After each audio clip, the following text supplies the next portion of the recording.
Well, it is Monday morning, time for sports, and I'm joined by the guys on the go, Butch Halama and Dave Carlson. You guys have been on the go quite a bit lately. Yeah, there's been, and it's not going to get any better, is it? No, it looks like this week is going to be even a little more crazy. Well, technically, it is better. Yeah. We're still following teams. You're right. How about we just jump right into some of the scores, then we'll talk about some of these games. First off, girls volleyball. Mike Gilbertson and Butch Halama, they brought you that game Saturday night. I was just shocked. Straight sets. Yeah. Blair Taylor defeats Fenimore 3-0 to win their sectional final and earn a trip to the D4 state tournament at the Resch Center in Green Bay. First state volleyball appearance for the Lady Wildcats. They'll take on the top-seeded Heritage Christian Thursday morning. Butch and Laura will have all the action. 11 o'clock pre-match, 11:30 first serve. Yep. Other D4 semifinal will feature number 2 Eau Claire Regis and number 3 Montello. And then the D4 championship match is scheduled Saturday morning, 11:30 a.m. Napa Parts and Performance Player of the Game for that volleyball match was Blair Taylor's Chloe Mettenblick. 20 kills, 3 blocks, 2 aces. It must have been an exciting game. Rather impressive when you consider that it was only 3 sets. Yeah. 20 kills. Yeah. She had a heck of a night, as did the whole team. Played extremely well. Yeah. Boys soccer, the Arcadia boys soccer team's also headed to state. I had a chance to get out to that game and watch that team. I tell you, they are really impressive. Strong in the midfield, strong-legged defenders, and they've got some guys that can put the ball in the back of the net. The Raiders won their sectional championship Saturday afternoon, 5-0 the final as they beat Three Lakes Phelps. The Raiders outscored their 4 playoff opponents 25-0 to run their season record to 21-2-4. Junior Oni Zaragoza got the Raiders on the board in the 43rd minute after the two teams played to a scoreless first half. Senior Christopher Urbina then scored 3 goals in the span of 8.5 minutes to put the game away, and senior Jerson Sanchez converted on a late penalty kick for the final goal. It's the 4th trip to the state tournament for Arcadia boys soccer. They're seated number 3 in Division 4. They'll play number 2 Sturgeon Bay at 7 p.m. at the E-Line Soccer Park in Milwaukee. Number 1 Oostburg, number 4 Somerset will play in the other D4 semifinal with the championship match set for Saturday afternoon. And then football, the Levistrom Cardinals saw their successful season come to an end with a 28-8 loss versus the number 1 seed Lourdes Academy in Oshkosh in level 2 of Division 7. Pepin Alma, meanwhile, they saw their season end as well with a 28-9 loss to Boyceville. Number 1 seeded Cochrane Fountain City advances to level 3. No surprise there. The Pirates defeated, probably deflated too, Glenwood City 27-0. They'll host Boyceville Friday night. In Division 6, the number 2 seed Mondovi Buffaloes advanced to level 3 Friday night with a home win over number 3 Bangor. Mondovi bottled up the Cardinal rushing attack, won easily 41-12 to earn a rematch in level 3 versus Eau Claire Regis, which handed Mondovi their only loss of the year in Week 7. Regis will host the game after coming from behind to beat Fall Creek 23-22 with a late touchdown and successful 2-point conversion. Butch and I will have the call of that game Friday night.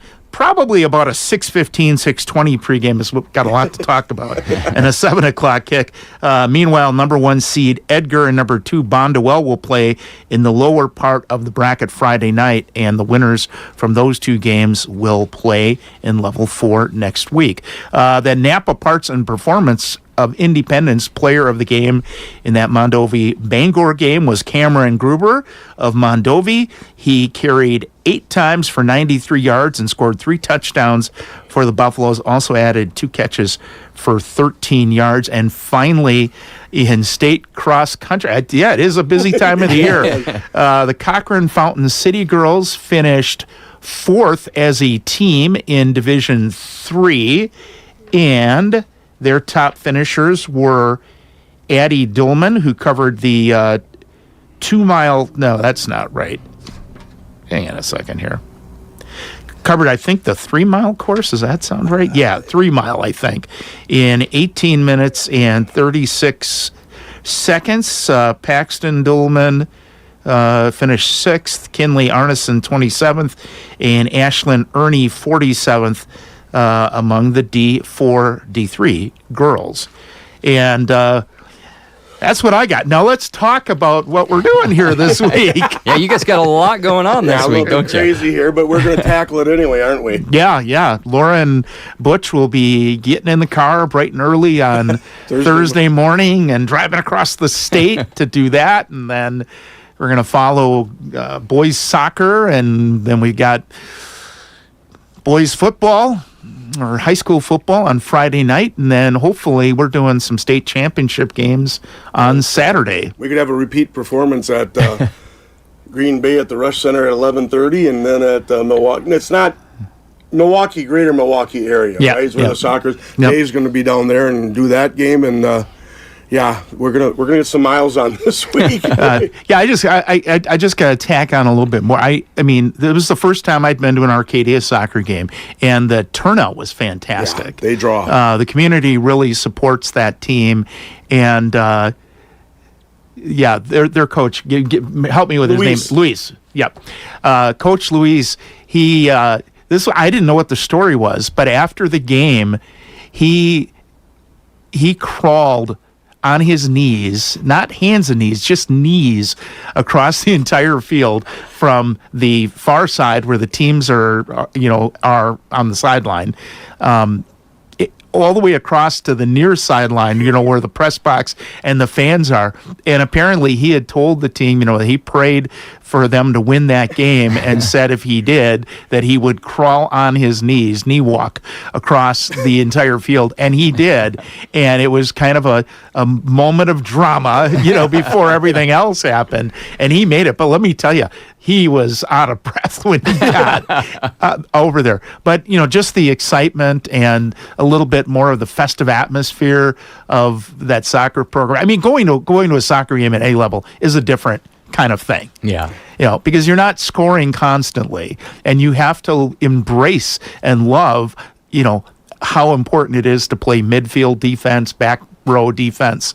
And so I'm really excited for them and looking forward to covering them. And you got to give credit to Arcadia. Their defense apparently is very good this year. In the 4 tournament games leading to get them to state, 25-0, you said they've outscored their opponents? Yeah, and Three Lakes Phelps, they only got 2 shots on goal the entire game, and that score could have been even more dramatic for Arcadia. I think they got called for offsides 12 times in the first half alone.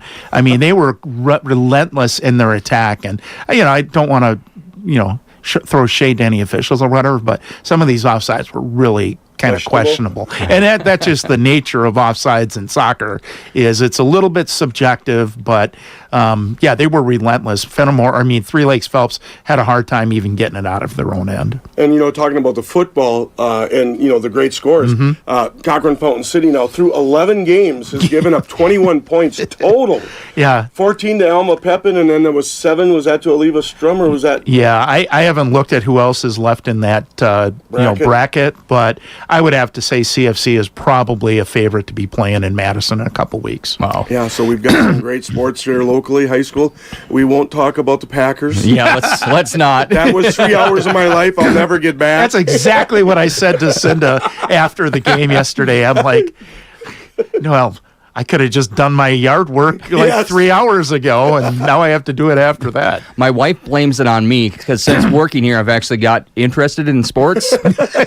So she's like, go back to not knowing what you're talking about. So it might just be me. I don't know. Thank you, Brian. So just to give everybody a little wrap-up, 11 o'clock on Thursday morning, Laura and I will start it off with the state volleyball tournament from the Rush Center, as Blair Taylor will host or compete against Heritage. Yep. And at 7 o'clock that night, roughly, you'll be on the air with the Arcadia soccer team. Yep. Friday night, Dave and I should be on the air about 6:15 from Carson Park, as Mondovi and Regis have a rematch. And nothing good or bad, but Dave, didn't you just get the feel up in Mondovi Friday night?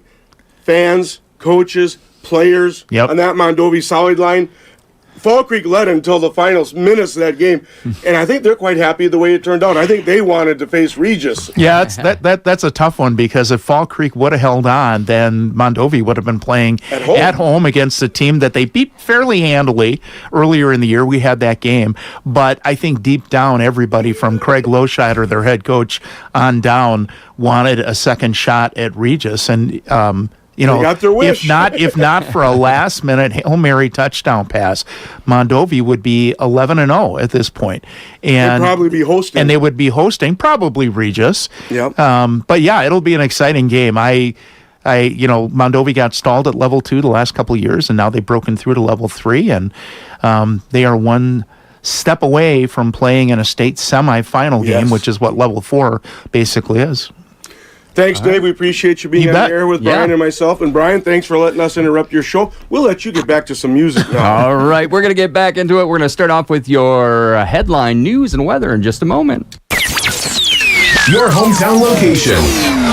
102.3 WHTL, Whitehall, Wisconsin. Morning's really rough.